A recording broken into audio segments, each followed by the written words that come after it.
Good evening and welcome to FRC Media News for Thursday, June 21st, 2018. I'm Keith Tebow. On tonight's program, we look back at the rededication of the boat ramp at Cook Pond, and we preview a series of local movie nights at local city parks. But first, let's check in with the news headlines of the week. We bring in the digital news editor at the Herald News, Will Richmond. Will, welcome back. You still there, Will? We're having a little audio problem. There you go. You're there. I'm here. We got you. All right. Last week at this time, we were talking about the Fall River City Council and its continued deliberations over the fiscal 2019 city budget. And last Thursday at its meeting, the City Council voted to send the budget back to Mayor Jaziel Correa, looking to add revenue and expenditures around keeping the pay-as-you-throw trash program. Will, that was a week ago. I believe the mayor has until today to provide that information. Can you give us any updates on the status? Yeah, so from our understanding at this point, as we talk here on Thursday afternoon, is that the budget has been updated, and that information will be going out to the councilors, I believe, today. We should have more on this later today, so maybe by the time that this is airing this evening, that our story will be online. But from what we're told at this point, yes, they've met that deadline, and the updated information will be available shortly. So the mayor is going to add approximately $2 million to revenue and have some expenses to offset that. I believe that was the understanding last week. Seemingly to maintain a balanced budget, that would have to be the plan. But of course, the alternative could be that he takes away or changes some other things that we're going to raise revenue in other areas as well. We know he was looking at things such as doubling the amount of traffic meters and that kind of thing. I haven't heard that is the case, but that could be the other option as well. This has definitely been a political hot potato, if you will, for the city over the past few years, starting with Mayor Will Flanagan instituting the program. And then, of course, we know that Mayor Sam Sutter instituted the trash fee that was rescinded by Mayor Correa. Mayor Correa wants to get rid of the purple bag program, but there are 6 city councilors that are looking to retain it. Their concern is that if it goes away, that it may impact the level of recycling in the city of Fall River. Is this something that maybe the mayor can point to and say, listen, I want to get rid of the bags. If you as residents don't like it, talk to those 6 city councilors. Yeah, I think certainly it shapes up that way. It's not going to be so much on the mayor. He put his best effort forward. He did what he could. He made the proposal. He shaped the budget around it. But like you said, there were those 6 city councilors who said, no, this isn't the time. I think in addition to the recycling, there was some questions voiced about the idea of eliminating $2 million in revenue from the city, especially when projects such as the new Durfee building and the tax implications that has will be coming online in the next couple of years as well. But certainly, yeah, I think, like you said, the mayor can kind of point at this and say, I tried, I gave it my best effort. This is one that sits on the city councilors who voted against it. Now, speaking of the City Council, assuming that the Council gets the updated budget today, have they indicated any plans of meeting again to approve the plan before June 30? Yeah, at this point, there's been no meeting scheduled regarding it. They do have their next regular meeting takes place on Tuesday. So certainly that, especially in the Finance Committee, that could be part of the agenda for that meeting. But I would expect there will be a couple of meetings next week that we'll have to address the budget. Again, budget needs to be approved by July 1st because it takes effect again in about 2 weeks from now. You mentioned the new Durfee High School. There was a ruling this week by the State Office of Campaign and Political Finance that actually listed a violation on the part of the group Durfee Rising. Durfee Rising, you may remember, was the group that was in favor of building the new Durfee High School and had driven the marketing around getting people to get out and vote back in March for the funding for the override for the new Durfee High School. What did the political campaign of Office of Campaign and Political Finance find that Durfee Rising violated? Well, essentially, since the group had started out for informational purposes, they weren't really required to file any, campaign finance forms or register in that sense. But then when the group started promoting a yes vote on the ballot question, it sort of changed their direction. They went from being, like I said, an informational group to a advocacy group and one that was supportive of a ballot initiative. And at that point, it changed their goal. The state then looks at them as a campaign um, outlet, essentially. So they kind of said that once that message went up on their Facebook page saying, or on their website saying, vote yes on March 6th, they had to register as a campaign entity. They had to document the expenses associated with it, and that never took place. Eventually they have filed forms. They did it well after the deadlines that were required, but they were still in violation. Despite that, the Office of Campaign and Political Finance kind of gave them a slap on the wrist and said, we think you're now aware of what the situation is here. Obviously, it's not going to happen again because there won't be, at this point, another vote on the project. So there's nothing to, it's not like a candidate who runs multiple times for office who's involved in a violation. So the matter has been kind of put on file. The organization has been notified, and it's something they'll certainly want to keep in mind in the future. If, say, because Durfee Rising was an entity of the Bristol County Chamber Education Committee, if they should advocate for any projects in the future, they'll probably want to make sure that they follow these regulations. Right. So sort of just, hey, you did something wrong, you rectified the situation, and as you said, there's no reason the group will move any further. They achieved their outcome to have the override be successful and a new Durfee High School built. But again, interesting to note that there was an issue coming up this week from the Office of Campaign and Political Finance. Finally this week, the Fall River Housing Authority, we've been talking for quite a while that they've been without any steady leadership. Thomas Collins, who had been leading the organization, was there. He was a previous executive director, came back on an interim basis after David Sullivan had retired. Well, the Housing Authority met this week. They looked like they were close to hiring a replacement, but then sort of changed their tune at their meeting this week. Tell us what happened. Yeah, after an almost 45-minute executive session, the board came out and announced that they were going to suspend negotiations with the candidate, a Jeffrey Driscoll out of Somerset, who had previously served as a housing authority director in other communities as well. They gave no reason for why this was the case, and basically have said they're going to go back to the drawing board and see if they can find a new director in the next couple of months. And in the meantime, Mr. Collins will continue to serve in the interim capacity as the executive director. But it's funny, you see something like this happen, and you kind of course, the question is, what was the situation with Mr. Driscoll and why the group didn't move forward? And as you said, it wasn't released. They just announced that they were discontinuing any further discussions with the candidate. And I guess they're going to be starting almost from square one. So again, something we will continue to follow as the Housing Authority remains a little bit in limbo in terms of its management. All right, Will, what's coming up over the next few days? Well, we continue our series looking at the sort of changing racial dynamics of Fall River. And this weekend we take a look at the increase in business owners amongst the Latino and Hispanic community, as well as a profile of one of those business owners that has really kind of found a footprint here in the city.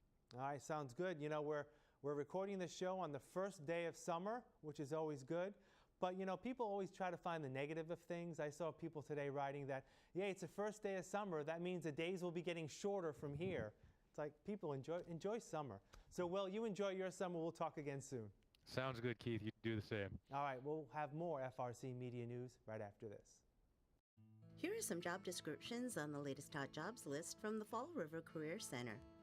Licensed practical nurse. The Mentor Network is looking for a full-time licensed practical nurse to provide rehab services to children and adolescents with brain and spinal cord injuries in the Fall River area. job number 10687678. Assistant Manager, Papagino's, located at 307 Ellsbury Street, seeks a full-time assistant manager to assist the general manager in overseeing operations of the restaurant, provide guest satisfaction, and training for team members. Job number 10692590. Staff Accountant, Randstad is in need of a full-time staff accountant to support a manufacturing facility in the Fall River area. Job number 10682162. Genesis Healthcare is looking to fulfill the following full-time positions at the Sarah S. Brayton Nursing Center. Recreation Assistant, job number 10686956. Maintenance Assistant, job number 10686961. O'Reilly Auto Parts, located at 171 Rhode Island Avenue, is looking to fulfill the following full-time positions. Store Counter Sales Associate, job number 10687991. Parts Delivery Driver, job number 10687919. For more information on these or other positions, visit jobquest.detma.org or call the Fall River Career Center at 508-730-5000.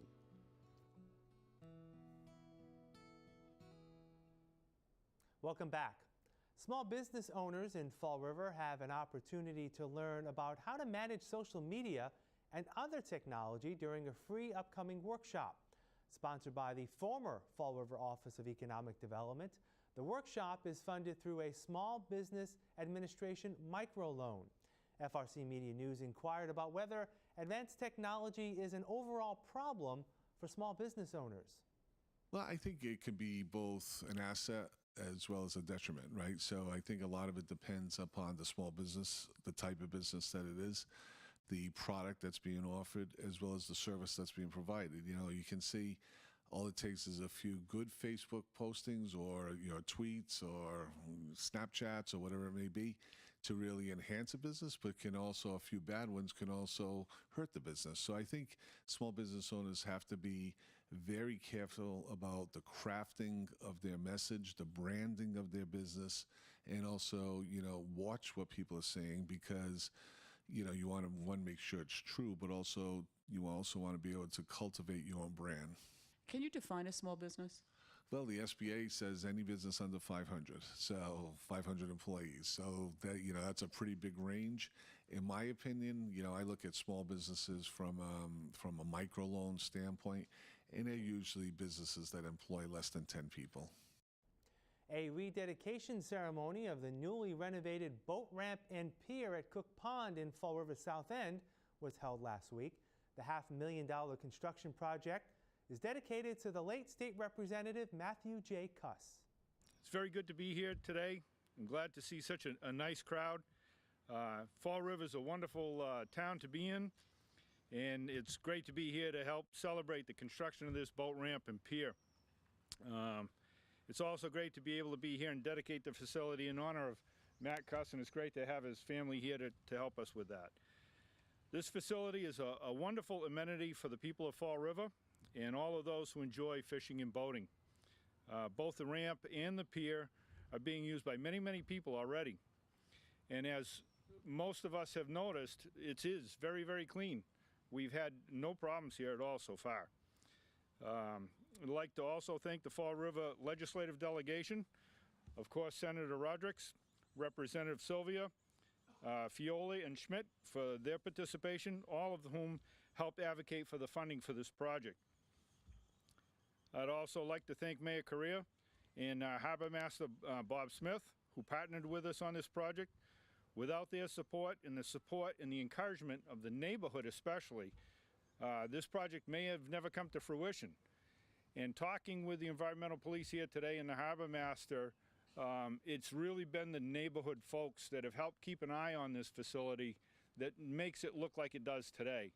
It's been open now for quite a while, and we see a project that is maintained in the fashion that this is, and it's definitely because of the neighborhood. They call all the time. If they see something out of order down here, they pick up the phone and they call, or they actually take action themselves and do something about it.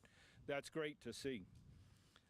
Thank you very much. This is a very emotional day for me and my family, and I want to specifically thank Senator Rodrick's, Representative Sylvia, my dear old friend Jack Shepard from Department of Environmental Management, whose first job was the original Cook Pond thing, and I haunted him for years, and unfortunately he's just moved to Somerset. He's going to be in semi-retirement, so if anything happens that Alan and Michael can't take care of, I'm just going to go drag him into Somerset. As we mentioned earlier, today is the official start of the summer season, and Fall River residents will soon enjoy movie nights in city parks. The Flint Neighborhood Association's been doing movie nights for quite some time, 4 or 5 years, and every year we have requests to do movie nights around the city. This year, we did, a couple of years ago, we did 9 movie nights. This year, we applied for CDA for a grant, and we got the grant. So we've been having movie nights, 5 movie nights, and starting this week, we will have every other week until the month of August.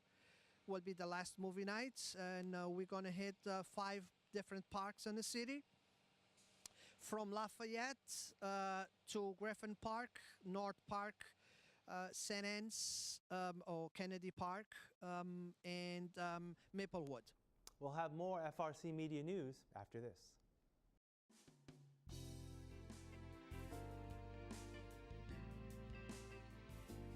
Hi, welcome to Hot Dogs, Cool Cats. Today we have Daisy. She's a 8-year-old pit bull. She was an owner's surrender. They just couldn't afford to take care of her anymore. She does get car sick.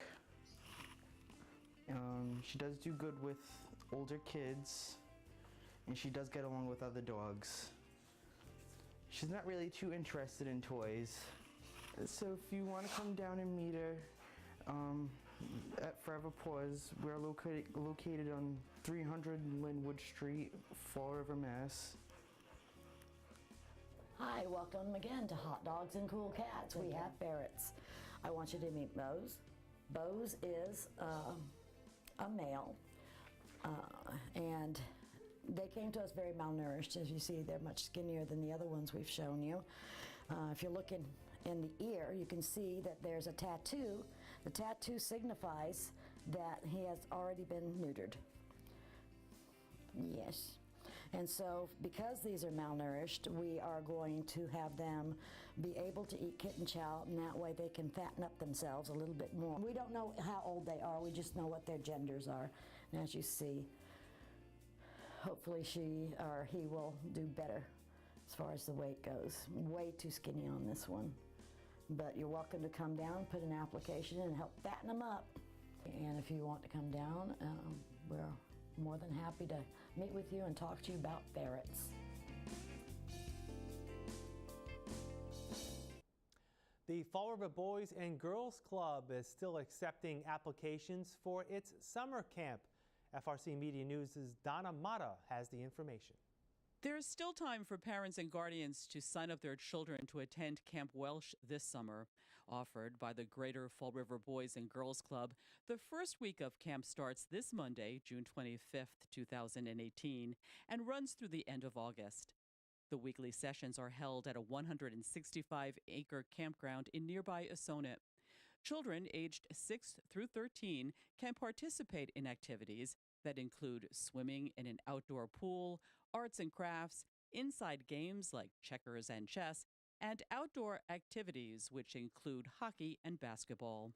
For more information about the application process, please call 508-672-6340. That'll do it for this edition of FRC Media News. You can watch FRC Media News Thursdays and Fridays at 6 p.m. And of course, you can find out more about our news stories on our website, frcmedianews.org. For all of us here at FRC Media News, I'm Keith Tebow. Have a great weekend, and we'll see you next Thursday.